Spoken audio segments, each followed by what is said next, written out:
Bonjour à tous. L'augmentation du covoiturage est-elle due à une hausse des prix du carburant ou à une conscience écologique? En effet, plus de 1 Belge sur 5 covoiture. Florence est l'une d'entre eux et je vous emmène tout de suite à sa rencontre. Vie ma vie de covoitureur, c'est tout de suite dans Contact.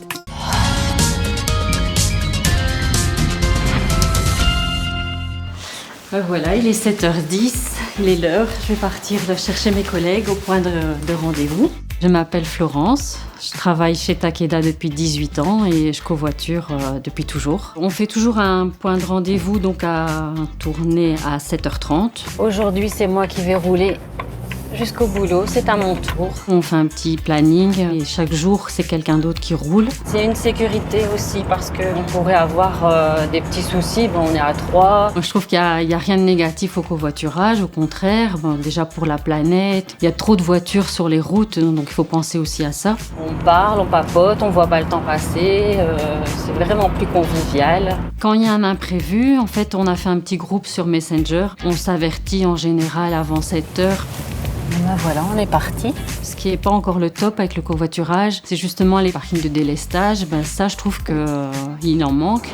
C'est vrai qu'il n'y a pas sur Tournai, Il n'y a rien. Tout ça. Non, il faut toujours se casser la tête. S'adapter, que notre voiture soit aussi en sécurité malgré tout. Bien sûr. Où mettre la voiture, on doit trouver une zone où c'est un peu sécurisé, comme des parkings de centres commerciaux. En Wallonie, j'en connais pas beaucoup des parkings de covoiturage, à part à Frasnes.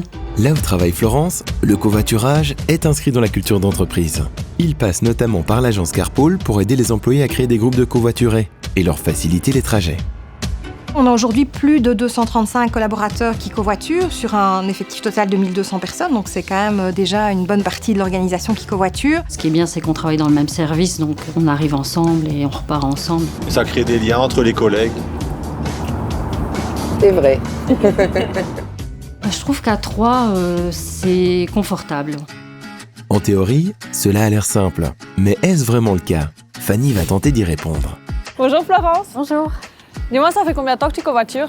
Ça fait 18 ans que je covoiture. Et est-ce que tu te souviens de ton premier trajet en covoiturage? C'est difficile à dire, mais ce que je me souviens, c'est quand je suis arrivée à Takeda, on est tout de suite venu vers moi en disant « Ah, tu fais de la route, tu viens de loin, tu ne covoiturerais pas avec nous ?»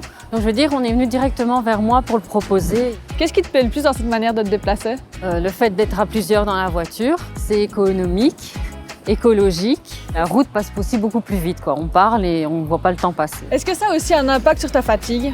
Oui, tout à fait, c'est reposant de se laisser conduire. Des imprévus dans ta vie personnelle, ça peut arriver aussi. Dans ces cas-là, tu n'es pas bloqué. On pourrait avoir un coup de téléphone dans la journée, qu'il y a un enfant qui est malade, il faut aller le chercher, mais que malheureusement, on n'est pas avec son véhicule. Mais Takeda, pour ça, a mis en place un système de taxi. Donc si vraiment il faudrait rentrer et qu'on n'a pas son véhicule, on peut prendre un taxi qui est payé par la société. Merci pour toutes ces réponses. Je vais te laisser aller reprendre ton boulot. Merci, au revoir. En Belgique, 4 voitures sur 5 ne comptent qu'un seul occupant durant l'heure de pointe. Si vous aussi vous hésitez à changer de camp comme Florence, voici son conseil. Il n'y a rien de compliqué à faire du covoiturage, au contraire, c'est super reposant. Il ne faut pas avoir peur d'être pris de sa liberté, parce qu'on pense parfois que faire du covoiturage, on ne pourra plus avoir sa liberté d'aller faire une course à droite à gauche en rentrant. C'est juste une organisation à avoir et on s'y habitue assez vite.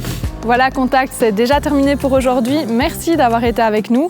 Si vous avez encore des questions sur le code de la route ou la sécurité routière, vous pouvez nous les poser en scannant le QR code qui s'affiche juste au bas de votre écran.